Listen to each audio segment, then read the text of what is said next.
Welcome back to Murder with the Missus. I'm Darren. And I'm Amy. And I'm Haley. And today we're going to tell you about Casey Pomeroy and Caleb Guillory. Don't forget to smash that like button. Check out the description for the links of all of our podcast platforms, Cash App, and Buy Me a Coffee. Like, share, subscribe, and don't forget to tell your friends. Hi, everybody. Darren is not feeling very well today, so he is off camera and just doing our IT work. You're stuck with me. So you have Haley stepping in. And we had to kind of scooch, so ignore the neons behind me. They're for a friend. Okay. Sometimes people ask me how I find cases or how I decide what to do. And it can be anything from a news article that sends me down a rabbit hole, listener submissions, to me just falling asleep watching TV. And when I wake up, something else completely is on. And that's what happened here. I haven't been able to get this case out of my head for a while now, so here we are. And there's 6 people involved in the case, so I tried to put them all in the case pick on your screen so that you can reference them as we go. I'm a visual person, so it helps me remember who's who. Maybe it'll help you too. We start with Casey and Caleb, who grew up in Eagle Point, Oregon, and apparently they had been friends since they were about 9 years old, so they were basically raised together. They were always with each other at each other's houses. And then you throw in Chuck at some point too. I'm not sure exactly when he came into the picture, but they've all been friends for a very long time. Casey's sister said, growing up, Caleb was over at our house, and the same with Chuck. I remember growing up with these 3 big boys going everywhere with us. The 3 amigos. That's it. They were together like glue. Now, Casey's dad said that they were just really good buddies. Like they all got along really well, and you get one, you get them all. And they stayed close as they got older. Caleb was more chill, introverted. He didn't like to be the center of attention. Casey was the opposite of that. He had a zest for life. So it was no surprise to anyone when Caleb stayed in Oregon after high school, but Casey had stars in his eyes. He moved to LA to pursue an acting career. And he planned on making it big. Oh, honey, everyone does. He did land a little spot on The Bold and the Beautiful, that old soap opera that used to be on. I don't even know if it's still on anymore. Do they even play soap operas anymore? Well, somebody's going to have to tell me. Days of Our Lives for sure. Yeah? Okay, Darren shook his head, yep. But it wasn't a big role. And he was... General Hospital. Oh, okay. General Hospital. Oh, I used to watch that one. But he didn't have a big role on it. It was just like a little small spot. But he was out there grinding. He was still going, putting himself out there. Now, a couple of years in, he needed some money. So he started doing landscaping work in Fresno. So he would go back and forth to LA to keep trying to make it big. He didn't want anyone to know that he was struggling. So he compartmentalized his life. The LA time was all about acting and Fresno time was all about making money. And they were 2 completely separate things for him. And it would be in Fresno that he met Barbara. Old Barb. Old Barb. And it's funny you say it like that because she was 22 years older than Casey. Oh my gosh. No, I was just kidding. So, I mean, she looks great. I could only hope, good. But still. Okay, Barb. Barb? You want some candy? No, stop. She didn't lure him into her van. Casey was described as an old soul who gravitated towards older women. That's just what he liked. Plus the fact that Barb was also a nurse practitioner made it a little easier for Casey to keep pursuing his dream and going back and forth to LA. Now, it was around that time back in Oregon that Caleb married Carly. And she had come from Seattle to work as a town planner, and Caleb just fell in love. And to speak on how close the guys were, I read that Casey actually officiated their wedding. And then Caleb was a groomsman in Casey and Barb's wedding in 2012. Now, Casey and Barb did move into a house together in Fresno, and the couples would vacation together and get together whenever they could. In 2015, Casey is telling friends that being a kept man is not working out for him. He wanted to contribute to the household, to balance things out a little, basically have more control over his own life without having to depend so heavily on somebody else. And it would come out later that allegedly Barb was maybe pushing him in that direction, that she was unhappy about carrying the weight all the time. Oh, okay. Yeah. So he thought he had a sugar mama, is what it was. Yeah, right. But after a few years, she was feeling like maybe he needed to try something else. Acting isn't putting any food on that cougar's table, so she needed something stable. He decided that maybe physical therapy was something that he would be good at, and that meant that he would need to go to med school. He found out that there was one in California that he liked, but it also had a branch in the Caribbean. So it was pretty easy to talk Barb into selling all their stuff and moving to the island of Anguilla. And in 2018, they moved into an apartment within spitting distance of the ocean in the Island Harbor District. They settle in, get along with all the other islanders, and he's in school. Life is good. Casey wants Caleb and Chuck to come and check it out, so they invite the group over to come ring in the new year in this literal postcard picture perfect place that they now call home. And that was also not hard to sell because Caleb and Carly flew in on December 28th and Chuck and his wife Alicia got there December 30th. To anyone that we know, family, friends, whoever, acquaintances, we will come visit if you like move to an island. Yeah, you want to go to an island? We'll be there to support you. Just let me know. Yeah, exactly.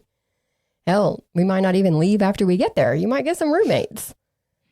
Now that the whole gang is here, at the beach, not here, they watch the sunset on the beach and then they walk down the beach to a bar. Now, this is a loose term to call it a bar because it was described as a shack with a couple of tables. But it gets the job done. They have some drinks and then they head back down the beach to the apartment at about 9 p.m. But on the way, Casey realizes that he left his flip-flops somewhere in the sand by the bar. So that made me question really, like, how much did they have to drink if he completely forgot he had shoes? Yeah. But I digress. So Chuck, Alicia, and Carly go back to the apartment while Caleb and Barb head back to the bar to go flip-flop hunting with Casey. All that walking apparently had made them thirsty. So at the bar, they got one rum and coke. Casey left the drink on a table and they hunted the flip-flops, but they couldn't find them. So Casey picked up that drink and took it with him. Along the way, they all three shared that drink. Now, shortly after they got back to the apartment, it was about 9:30, Barb gets sick. So she goes into the in-suite bathroom and starts throwing up. When she comes out of the bathroom, Casey is there. He also isn't feeling good. Oh, it's about to get bad. Yeah. So they hear something in the living room, and that was Caleb collapsing and having a seizure. Carly puts his head in her lap and is trying to hold him still. Chuck and Alicia hear the commotion and come running in from the balcony. Caleb is unresponsive and stops breathing, so Casey starts doing CPR. Alicia runs outside yelling, and the neighbors tell her to call 911. Like, why are you out here yelling at us? Go call the cops. She called them at 9:49 p.m. Now, EMS arrived in about 15 minutes, and they find Caleb laying on his back. He has a swollen right eye and bruises on his body. But they're too late. 37-year-old Caleb has died. But it doesn't stop there, because at this time, Casey is having a seizure in the bedroom. What the hell? Yeah. So focus shifts to Casey, and they get him loaded and rushed to the hospital. But sadly, 37-year-old Casey would be pronounced dead at the hospital shortly after. The scene was fucking chaos. So EMS and the police have no idea what was going on. So they bring the final four to the hospital to get them checked out. Now remember, Barb is sick too.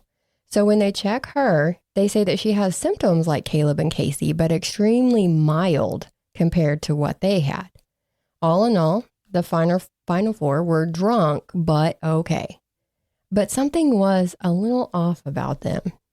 The incident report shows, based on abnormal behavior, and then in parentheses it says absent-minded, of the survivors, they were taken to the Princess Alexandra Hospital for medical treatment where they were treated and discharged. So they didn't have to keep them or anything. They were discharged from the hospital and they were brought to the police station because they had to answer some questions.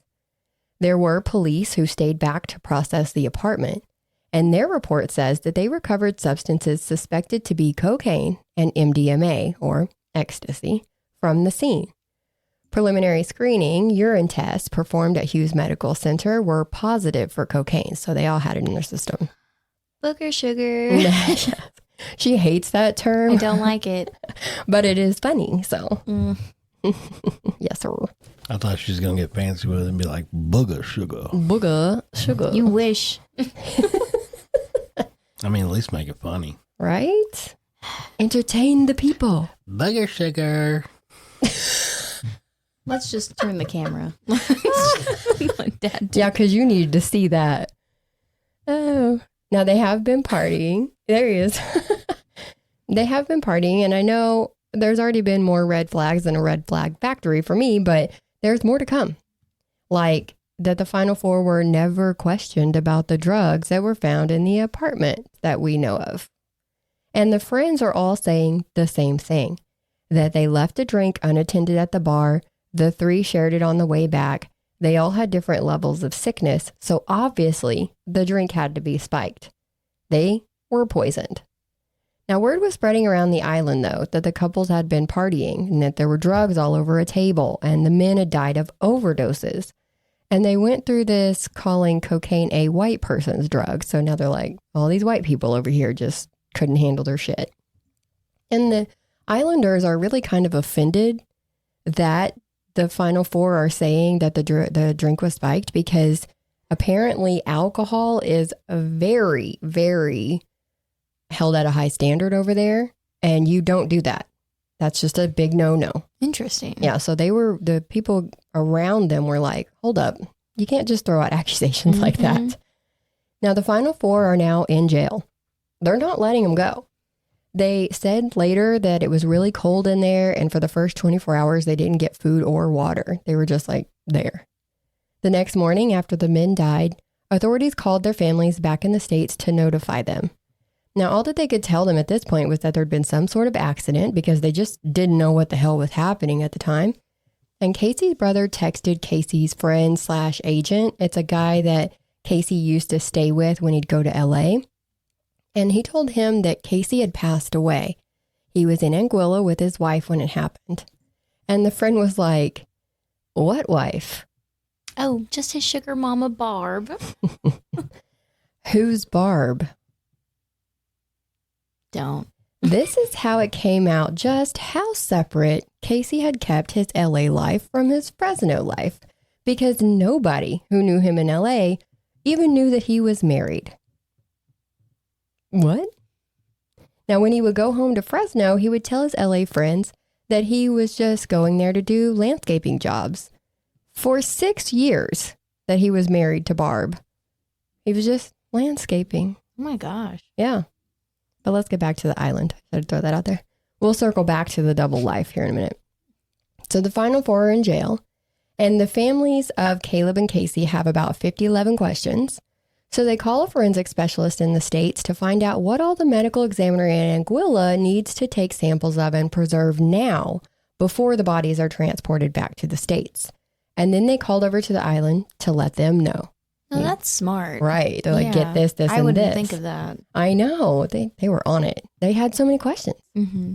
Now, because people get used to the processes in their own country, they don't realize that every place is different. So this really stands out as smart thinking. So they were taking the steps to make sure that they could get the answers that they needed, of course.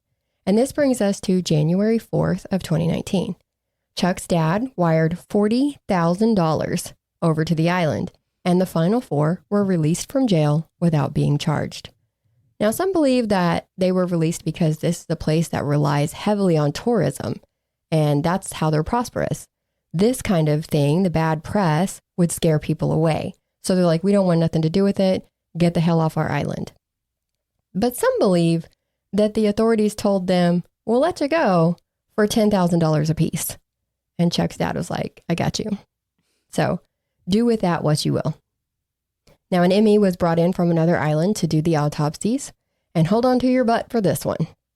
Because Casey died from pulmonary edema, cardiac toxicity, cardiac ischemia, hypothermia, and seizures.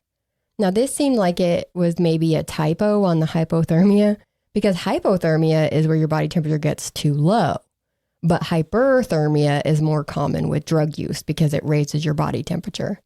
So I don't know about that. But his shocker came in the form of the toxicology report. The fact that there was cocaine and MDMA in his system was expected because they found it at the apartment. But it shows the MDMA use produces blood levels in the range of about 100 to 250 ngmls, for those who like those, when taken at a typical recreational setting, right? Casey's level was 6,100 ngmls. Damn. Yes, that is 24 times higher than what is considered normal dosage. And this amount is high enough to kill a cow. Word is that before you even got close to that amount, like if you were taking it yourself, you would pass out. Like it's one of those drugs that you kind of can't overdose on because by the time you get to a level that would kill you, your body has already started to, like, you're out. You couldn't take anymore. That's crazy. Yeah. So that leads to the belief that he either didn't knowingly take all of that himself or that he would have had to ingest it all at once to receive the level that he was at. Now, Caleb did have lethal levels of cocaine and MDMA in his system as well, but he died as a result of asphyxiation, strangulation, multiple blunt force traumas, and seizures. He was strangled both manually and with a ligature such as a belt or a rope. Strangled. Okay, that's a plot twist. Right? How does that happen? Final four? Answer that Final question. four. Yeah. So Barb would go on to tell her friends that she was charged with manslaughter when she was in Anguilla, saying it was because she was in the medical field and didn't intervene. Remember, she's a nurse practitioner, which is like right under a doctor. She knows that these things are dangerous. Right. She knows the levels that they can take safely. I mean, and she was not in there doing CPR or anything on either one of them. So it's like, what? But she was sick. Okay, she was sick. But reality is that none of the final four were ever charged with anything. They bought their way out of it, allegedly. So belief is that maybe that they threatened her, like, if you don't talk, then we can charge you with manslaughter. But she took it as, I was charged. She was never charged. But once the autopsies were done, before the report came out, all 6 left the island. They chartered a boat and went to St. Martin with the bodies. Word? As soon as they got to St. Martin, Barb and Carly immediately contacted a funeral home and had Caleb and Casey both cremated. Oh my God. I'm sorry. It's just getting worse and worse. Definitely getting worse. Barb would say that they had to leave the island quickly, that they were in danger. She never said how they were in danger, why they were in danger. She just said they were in danger. So they didn't have a choice. They couldn't wait for air transport to have the bodies brought back, even though allegedly a family friend had offered to send his private plane to pick all 6 of them up. So money doesn't seem to have been an issue. It was fear, according to Barb. Now, the families were pissed. Caleb's parents only had 2 kids, and one of them had already passed away. So Caleb was all they had left. Both families were robbed of seeing them one last time or giving them a proper burial. I didn't even see anything saying what happened to their ashes, so I just have to hope that the families at least got those. Right. When the 4 made it back to the States about a week later, they all went over to Casey's mom and stepdad's house, and Barb did all the talking. She tells them her version of events and that they had been poisoned, that they had received, the family had received the autopsy report by this time. And so they're like, but what about the strangulation? Can we talk about that? Mm-hmm. She tells them that they had changed it on the paperwork to say that, but that is absolutely not what happened. It was definitely poisoning. Of course it was. Yeah, so now she's blaming them. Oh, they just said that. Mm-hmm. Okay. Another thing we need to talk about is the life insurance. Always a heavy topic. Both men had it, and Barb and Carly were the main beneficiaries. Typical. Barb had already called the life insurance company when they were still in Anguilla, which some have said is kind of a strike against her because she called so fast.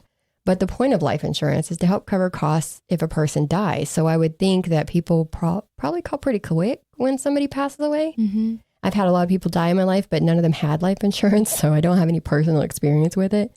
And I couldn't tell you the appropriate amount of time it is to wait to contact a life insurance company, or if there even is one. So I digress. I just let you know that because it's part of the details. But what was really odd was that not too long before Casey's death, the secondary beneficiary was changed on his policy. So, in case something happens to Barb, then the money goes to this secondary beneficiary. And it was set to where a small portion would go to Casey's sister, but the largest portion will go to Barb's niece, not his sister, not his sister's kids, not anyone else in his family. It would go to his niece-in-law. And I'm talking about a policy that's worth $1.5 million. Well, maybe they were like really close. Not as close as he was to his own niece and nephew. Yeah. Yeah. Or his sister or his mom. I mean, you could just run down the list. I don't think anyone believes that this non-blood related niece would trump everyone in his family. And they believe that he wasn't the one who actually made that change to the policy. Now, Caleb's policy paid out pretty quick, but Casey's sister called up the insurance company to ask some questions about that niece. That sparked them to put a hold on that payout and start an investigation of their own. And then in November of 2019, more stuff started coming out. Yes, there's more. Casey's family, along with his agent friend, was contacted by Karen. Now, Karen's a woman from LA who was friends with Casey. She actually says that they had an emotional relationship. They hung out, they hiked, they loved dogs. They just had a lot in common. And they had met way back in 2009. And even she had no idea that he was married. So that would have been pre-Barb. Yeah. And he never once said, hey, I met a girl, or hey, I got married. So it was really odd. And then they found out about Tommy. Now, a woman on the island named Tommy came forward and said that she also knew Casey, that they had been classmates and he was involved with her and her kids. Like, they hung out, they did things together. She had actually arranged a memorial service for him in Anguilla. Even though they had only been on the island for 4 months, there was over 120 people who came to that memorial for Casey, including Barb. But Barb didn't even tell his family that there was a memorial. And this was the final straw. Both families hired their own investigators. They're like, okay, the insurance company's investigating. We're not hearing anything from the cops in Anguilla. We'll just get our own people. Casey's family hired a guy from the States that had worked on the Natalie Holloway case. He even wrote a book about it. And Caleb's family hired one that was actually on the island. So are the cops investigating? Well, they have an open coroner's inquest on the island, so they said they were, but couldn't share any case information or evidence with the family's investigators. And it was 3 years after their deaths that Barb got ants in her pants. She wanted that life insurance money, so she filed a lawsuit against the insurance company. And they said, okay, you know what? We will settle. We'll pay out. But you four have to come in and testify under oath and tell us what happened that night. So they went to federal court in California. But witnesses were put under a gag order, and the evidence was locked down from the investigators and the families still. The families weren't even allowed in there when they testified, so they still have no idea what the hell happened. Barbara, Carly, and Chuck were all deposed. They gave their version of events, but Chuck's wife, Alicia, pled the fifth. Now, no one knows why she would plead the fifth, but some say maybe she was worried because allegedly they found cocaine and MDMA in her makeup bag in the apartment that night, kind of pointing towards her being the one who brought it. And that's all allegedly. And Barb, she went back to emailing her friends. She likes to email people. Mm-hmm. But she's saying that the authorities in Anguilla now have a theory about what happened. Note that they would not have to have a theory had the four just told them what the hell happened. But anyways, they theorized that Caleb and Casey got into an argument that night. I guess she was trying to say that that drink that was laced, that maybe Caleb had put it in there or was accused of putting it in there. And Casey, now under heavy doses of the drugs, strangled Caleb in that fight. And then he ended up overdosing after. But Barb's story has changed more than once. Hell, this was widely reported that only Caleb and Casey went back to the bar to look for the flip-flops until she suddenly remembered that she went too. She can't keep her story straight. She cannot. I mean, how do you forget you went to the damn thing, that you drank something that was poison, that you... Okay. In 2022, the judge allowed the insurance company to pay out Casey's policy in full. So Barb got her money. I don't know what came out in that court, but apparently they're like, okay, we accept that. And the Anguilla authorities say that they subpoenaed those final 4 to come answer some questions on that inquest back in 2020. But all 4 say, we never got that subpoena. We were never summoned. They actually have the paperwork showing that they were. So either it's fake paperwork or these people are lying. Yep. And they also, the Anguillan authorities had also requested assistance from the US and the UK because they're part of the Commonwealth of Nations. And there's nothing showing that either country has helped, but I doubt that'd be something they'd broadcast.